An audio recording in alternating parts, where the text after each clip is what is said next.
Learning with Subrata YouTube চ্যানেলে তোমাদের সকলকে স্বাগত। প্রিয় ষষ্ঠ শ্রেণীর ছাত্রছাত্রীরা, আজকে আমরা করবো রায়মারি প্রশ্ন বিজেতা 2024 সালে পরিবেশ ও বিজ্ঞানের 17 নম্বর স্কুলটা।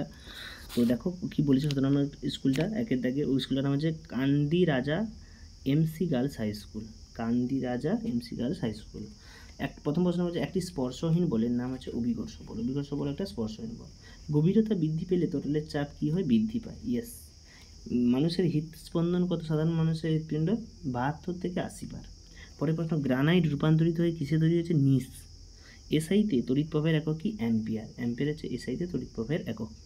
পরের প্রশ্ন কি বলেছে দেখো, উদ্ভিদের বৃদ্ধি পরিমাপ করা হয় কি? অক্সানোমিটার যন্ত্রের সাহায্যে। অক্সানোমিটার। এলপিজির পুরো নাম কি? Liquefied petroleum gas. এবং আয়তন সমান কি? দৈর্ঘ্য গুণিত প্রস্থ গুণিত উচ্চতা। এটাই হচ্ছে আয়তন। পরের প্রশ্ন কি বলেছে দেখো, চারের দাগেটা ডান স্তম্ভ বাম স্তম্ভ মিলন। জীবাশ্ম জ্বালানি কি? কয়লা। কয়লা আছে জীবাশ্ম জ্বালানি। ক্লোম শাখা কি? ফুসফুস। সবুজ উদ্ভিদ উৎপাদক এবং ঘর্ষণ কি? ক্ষয়। ঘর্ষণ হচ্ছে কি? ক্ষয়। পাঁচের দাগে একটা দ্বিপত্র কপাটিকার অবস্থান কোথায়?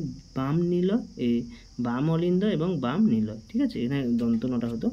পরের প্রশ্ন পাঁচের দাগে দুইটা, লিন্ডেম্যানের 10 শতাংশ সূত্র। এখানে অনেকগুলো দিয়েছে দেখো, পাঁচের দাগে দুটো, লিন্ডেম্যানের 10 শতাংশ এবং পোড়া চুনে জল মিশালে কি শক্তি হয়।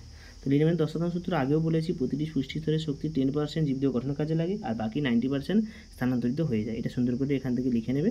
পরের প্রশ্ন কি বলছে, পোড়া চুন জলে মেশালে রাসায়নিক শক্তি কি? তাপ শক্তি রূপান্তরিত হয়। চুন জলে মেশালে তাপ উৎপন্ন হয়। পরে কোনো আন্তর্জাতিক প্রমাণ মিটার কাকে বলে? না, ফ্রান্সের প্যারিস শহরে 1889 খ্রিস্টাব্দে international bureau of weights and measures নামক সংস্থা 0 ডিগ্রি সি তাপমাত্রায় রাখা প্লাটিনাম ও ইউরেনিয়াম দুটি সংকোধাতু এক দণ্ডে দুপ্রান্তের মাঝের দূরত্বকে আন্তর্জাতিক প্রমাণ মিটার বা প্রমাণ 1 মিটার বলা হয়। তারপরে আকরিক কাকে বলে? যে বিশেষ প্রকার খনিজ থেকে কোনো ধাতু সহজে কম খরচে নিষ্কাশন করা হয় তাকে ধাতুর আকরিক বলে। যেমন হিমাটাইট নামক খনিজ থেকে সহজেই লোহা নিষ্কাশন করা হয়, তাই হিমাটাইট হলো লোহার আকরিক। তো লোহার আকরিকের নাম কি? হিমাটাইট। এখান থেকে আমরা জানলাম। পরের প্রশ্ন, খাদ্য শৃঙ্খল কাকে বলে? দেখো, খাদ্য শৃঙ্খলটা খুবই সোজা। খাদ্য শৃঙ্খল যে পদ্ধতিতে সূর্য থেকে প্রাপ্ত শক্তি উৎপাদক থেকে পর্যায়ক্রমে খাদকের সম্পর্কের মাধ্যমে বিভিন্ন প্রাণী গোষ্ঠী আমরা প্রবাহিত হয়, তাকে ধারাবাহিক বজায় থাকে, তাকে খাদ্য শৃঙ্খল। যেমন সবুজ উদ্ভিদকে কে খায়? ঘাসফড়িং। কে খায়? ব্যাঙকে কে খায়? সাপকে কে খায়? এরকম করে খাদ্য শৃঙ্খলটা তৈরি এখানে ব্যাখ্যা করে দেওয়া আছে, এখান থেকে তোমরা লিখতে পারো।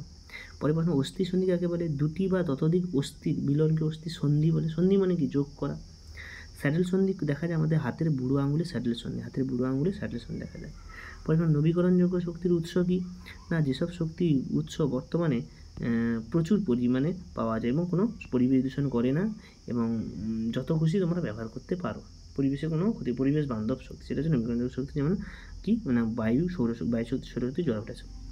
অনবীকরণযোগ্য শক্তি যেসব শক্তি ব্যবহার করে মানে শেষ হয়ে যাওয়ার সম্ভাবনা আছে, বিশেষত অল্প পরিমাণে, এবং ব্যবহার করলে প্রচুর পরিবেশ দূষণ হয়, যেমন কয়লা, পেট্রোল, ডিজেল প্রভৃতি। যান্ত্রিক শক্তি কাকে বলে? না, কোনো বস্তুর গতি, অবস্থান, আকৃতির জন্য কাজ করার সামর্থ্য অর্জন করে তাকে যান্ত্রিক শক্তি বলে। পরে লোহিত রক্তকণিকা কী কাজ করে? লোহিত রক্তকণিকা কাজ কি? না, ফুসফুস থেকে অক্সিজেন গ্রহণ করে শরীরে আনাচে কানাচে সব জায়গায় পৌঁছে অক্সিজেন সরবরাহ করে এবং সেই রক্তকণিকা জীবাণুর হাত থেকে দেহকে রক্ষা করে, জীবাণুকে ধ্বংস করে। অনুচক্রিয়ার কাজ কি? শরীরে কোথাও কেটে গেলে রক্ত বন্ধ করতে সাহায্য করে। পরে প্রশ্ন, মৌলিক রাশি কাকে বলে? না, যেসব রাশি গঠন করতে অন্য রাশির প্রয়োজন হয় না, যেমন দৈর্ঘ্য, ভর, উষ্ণতা প্রভৃতি। লব্ধ রাশি যেসব রাশি মৌলিক রাশির সাহায্য নিয়ে গঠন করা হয়, যেমন ক্ষেত্রফল, আয়তন, বেগ প্রভৃতি, কার্য প্রভৃতি। পরে বার্নৌলি নীতি দেখো, লাস্ট প্রশ্ন, যে স্থানে কোনো গতিশীল গ্যাস বা তার তরল বেশি বেগ নিয়ে চলে এবং কি সেই স্থানে ওই গতিশীল গ্যাস বা তরলের চাপ কম হয়, তাকে বার্নৌলি নীতি বলা হয়। এই বার্নৌলি নীতি বিভিন্ন রকম পরীক্ষা আগে তোমাদের আমি দেখিয়েছি, সেখান থেকে দেখে নেবে। তো ইতিমধ্যে আমরা 17 নম্বর স্কুলটা কমপ্লিট করে ফেললাম। দেখা হবে পরের ভিডিওতে 18 নম্বর স্কুলটা নিয়ে। তো যারা আমার চ্যানেলে নতুন, তোমরা সাবস্ক্রাইব করো, ভালোভাবে লাইক করো, বন্ধুদেরকে শেয়ার করো এবং কমেন্টে জানাও কী সমস্যা। তো সকলকে ধন্যবাদ, দেখা হচ্ছে পরের ভিডিওতে, সবাই ভালো থাকবে।